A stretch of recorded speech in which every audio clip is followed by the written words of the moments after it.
Frankenstein, Chapter 1. I am by birth a Genevese, and my family is one of the most distinguished of that republic. My ancestors had been for many years councillors and syndics, and my father had filled several public situations with honor and reputation. He was respected by all who knew him for his integrity and indefatigable attention to public business. He passed his younger days perpetually occupied by the affairs of his country, and it was not until the decline of life that he thought of marrying and bestowing on the state sons who might carry his virtues and his name down to posterity. As the circumstances of his marriage illustrate his character, I cannot refrain from relating them. One of his most intimate friends was a merchant who, from a flourishing state, fell, through numerous mischances, into poverty. This man, whose name was Beaufort, was of a proud and unbending disposition, and could not bear to live in poverty and oblivion in the same country where he had formerly been distinguished for his rank and magnificence. Having paid his debts, therefore, in the most honorable manner, he retreated with his daughter to the town of Lucerne, where he lived unknown and in wretchedness.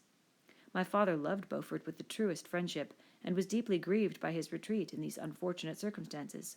He grieved also for the loss of his society, and resolved to seek him out and endeavor to persuade him to begin the world again through his credit and assistance. Beaufort had taken effectual measures to conceal himself, and it was 10 months before my father discovered his abode. Overjoyed at this discovery, he hastened to the house, which was situated in a mean street near the Rus. But when he entered, misery and despair alone welcomed him. Beaufort had saved but a very small sum of money from the wreck of his fortunes, but it was sufficient to provide him with sustenance for some months, and in the meantime he hoped to procure some respectable employment in a merchant's house. The interval was consequently spent in inaction. His grief only became more deep and rankling when he had leisure for reflection, and at length it took so fast hold of his mind that at the end of 3 months he lay on a bed of sickness, incapable of any exertion. His daughter attended him with the greatest tenderness, but she saw with despair that their little fund was rapidly decreasing, and that there was no other prospect of support. But Caroline Beaufort possessed a mind of an uncommon mould, and her courage rose to support her in her adversity. She procured plain work, she plaited straw, and by various means contrived to earn a pittance scarcely sufficient to support life. Several months passed in this manner. Her father grew worse. Her time was more entirely occupied in attending him. Her means of subsistence decreased, and in the 10th month her father died in her arms, leaving her an orphan and a beggar. This last blow overcame her, and she knelt by Beaufort's coffin, weeping bitterly, when my father entered the chamber. He came like a protecting spirit to the poor girl, who committed herself to his care, and after the interment of his friend he conducted her to Geneva, and placed her under the protection of a relation. 2 years after this event, Caroline became his wife. When my father became a husband and a parent, he found his time so occupied by the duties of his new situation that he relinquished many of his public employments, and devoted himself to the education of his children. Of these I was the eldest, and the destined successor to all his labors and utility. No creature could have more tender parents than mine. My improvement in health were their constant care, especially as I remained for several years their only child. But before I continue my narrative, I must record an incident which took place when I was 4 years of age. My father had a sister, whom he tenderly loved, and who had married early in life an Italian gentleman. Soon after her marriage, she had accompanied her husband into her native country, and for some years my father had very little communication with her. About the time I mentioned, she died, and a few months afterwards he received a letter from her husband, acquainting him with his intention of marrying an Italian lady, and requesting my father to take charge of the infant Elizabeth, the only child of his deceased sister. "It is my wish," he said, "that you should consider her as your own daughter, and educate her thus. Her mother's fortune is secured to her, the documents of which I will commit to your keeping. Reflect upon this proposition, and decide whether you would prefer educating your niece yourself to her being brought up by a stepmother." My father did not hesitate, and immediately went to Italy, that he might accompany the little Elizabeth to her future home. I have often heard my mother say that she was at that time the most beautiful child she had ever seen, and showed signs even then of a gentle and affectionate disposition. These indications, and a desire to bind as closely as possible the ties of domestic love, determined my mother to consider Elizabeth as my future wife, a design which she never found reason to repent. From this time Elizabeth Lavenza became my playfellow, and, as we grew older, my friend. She was docile and good-tempered, yet gay and playful as a summer insect. Although she was lively and animated, her feelings were strong and deep, and her disposition uncommonly affectionate. No one could better enjoy liberty, yet no one could submit with more grace than she did to constraint and caprice. Her imagination was luxuriant, yet her capability of application was great. Her person was the image of her mind. Her hazel eyes, although as lively as a bird's, possessed an attractive softness. Her figure was light and airy, and, though capable of enduring great fatigue, she appeared the most fragile creature in the world. While I admired her understanding and fancy, I loved to tend on her as I should on a favorite animal, and I never saw so much grace both of person and mind united to so little pretension. Everyone adored Elizabeth.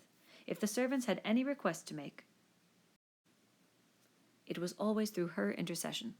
We were strangers to any species of disunion and dispute, for although there was a great dissimilitude in our characters, there was a harmony in that very dissimilitude. I was more calm and philosophical than my companion, yet my temper was not so yielding. My application was of longer endurance, but it was not so severe whilst it endured. I delighted in investigating the facts relative to the actual world. She busied herself in following the aerial creations of the poets. The world was to me a secret which I desired to discover. To her it was a vacancy which she sought to people with imaginations of her own. My brothers were considerably younger than myself, but I had a friend in one of my schoolfellows who compensated for this deficiency. Henry Clerval was the son of a merchant of Geneva, an intimate friend of my father. He was a boy of singular talent and fancy. I remember, when he was 9 years old, he wrote a fairy tale, which was the delight and amazement of all his companions. His favorite study consisted in books of chivalry and romance, and when very young I can remember that we used to act plays composed by him out of these favorite books, the principal characters of which were Orlando, Robin Hood, Amadis, and St. George. No youth could have passed more happily than mine. My parents were indulgent, and my companions amiable.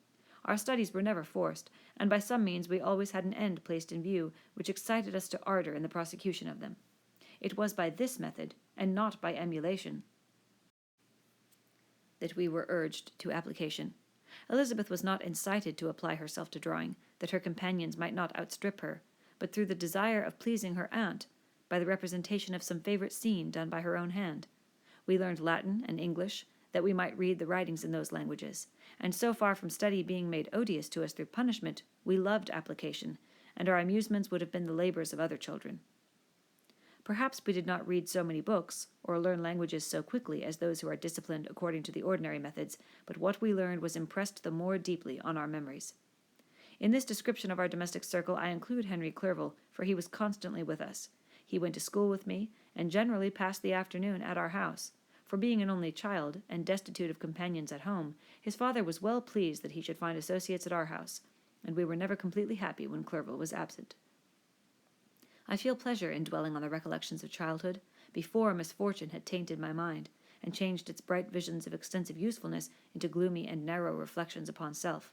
But, in drawing the picture of my early days, I must not omit to record those events which led, by insensible steps, to my after-tale of misery. For when I would account to myself for the birth of that passion, which afterwards ruled my destiny, I find it arise like a mountain river from ignoble and almost forgotten sources, but, swelling as it proceeded, it became the torrent which, in its course, has swept away all my hopes and joys. Natural philosophy is the genius that has regulated my fate. I desire, therefore, in this narration to state those facts which led to my predilection for that science. When I was 13 years of age, we all went on a party of pleasure to the baths near Thonon. The inclemency of the weather obliged us to remain a day confined to the inn. In this house I chanced to find a volume of the works of Cornelius Agrippa. I opened it with apathy. The theory which he attempts to demonstrate, and the wonderful facts which he relates, soon changed this feeling into enthusiasm. A new light seemed to dawn upon my mind, and bounding with joy, I communicated my discovery to my father. I cannot help remarking here the many opportunities instructors possess of directing the attention of their pupils to useful knowledge, which they utterly neglect. My father looked carelessly at the title page of my book, and said, "Ah, Cornelius Agrippa! My dear Victor, do not waste your time upon this. It is sad trash." If, instead of this remark, my father had taken the pains to explain to me that the principles of Agrippa had been entirely exploded, and that a modern system of science had been introduced, which possessed much greater powers than the ancient, because the powers of the latter were chimerical, while those of the former were real and practical, under such circumstances I should certainly have thrown Agrippa aside, and, with my imagination warmed as it was, should probably have applied myself to the more rational theory of chemistry, which has resulted from modern discoveries. It is even possible that the train of my ideas would never have received the fatal impulse that led to my ruin, but the cursory glance my father had taken of my volume by no means assured me that he was acquainted with its contents, and I continued to read with the greatest avidity. When I returned home, my first care was to procure the whole works of this author, and afterwards of Paracelsus and Albertus Magnus. I read and studied the wild fancies of these writers with delight. They appeared to me treasures known to few beside myself, and although I often wished to communicate these secret stores of knowledge to my father, yet his indefinite censure of my favorite Agrippa always withheld me. I disclosed my discoveries to Elizabeth, therefore, under a promise of strict secrecy, but she did not interest herself in the subject, and I was left by her to pursue my studies alone. It may appear very strange that a disciple of Albertus Magnus should arise in the 18th century, but our family was not scientifical, and I had not attended any of the lectures given at the schools of Geneva. My dreams were therefore undisturbed by reality, and I entered with the greatest diligence into the search of the philosopher's stone and the elixir of life. But the latter obtained my most undivided attention. Wealth was an inferior object, but what glory would attend the discovery if I could banish disease from the human frame, and render man invulnerable to any but a violent death. Nor were these my only visions. The raising of ghosts or devils was a promise liberally concorded by my favorite authors, the fulfillment of which I most eagerly sought, and if my incantations were always unsuccessful, I attributed the failure rather to my own inexperience and mistake than to a want of skill or fidelity in my instructors. The natural phenomena that take place every day before our eyes did not escape my examinations. Distillation, and the wonderful effects of steam, processes of which my favorite authors were utterly ignorant, excited my astonishment, but my utmost wonder was engaged by some experiments on an air-pump, which I saw employed by a gentleman whom we were in the habit of visiting. The ignorance of the early philosophers on these and several other points served to decrease their credit with me, but I could not entirely throw them aside before some other system should occupy their place in my mind. When I was about 15 years old, we had retired to our house near Bellerive, when we witnessed a most violent and terrible thunderstorm. It advanced from behind the mountains of Jura, and the thunder burst at once with frightful loudness from various quarters of the heavens. I remained, while the storm lasted, watching its progress with curiosity and delight. As I stood at the door, on a sudden I beheld a stream of fire issue from an old and beautiful oak, which stood about 20 yards from our house, and so soon as the dazzling light vanished, the oak had disappeared, and nothing remained but a blasted stump. When we visited it the next morning, we found the tree shattered in a singular manner. It was not splintered by the shock, but entirely reduced to thin ribbons of wood. I never beheld anything so utterly destroyed. The catastrophe of this tree excited my extreme astonishment, and I eagerly inquired of my father the nature and origin of thunder and lightning. He replied, "Electricity," describing at the same time the various effects of that power.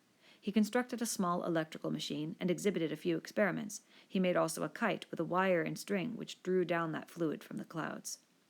This last stroke completed the overthrow of Cornelius Agrippa, Albertus Magnus, and Paracelsus, who had so long reigned the lords of my imagination.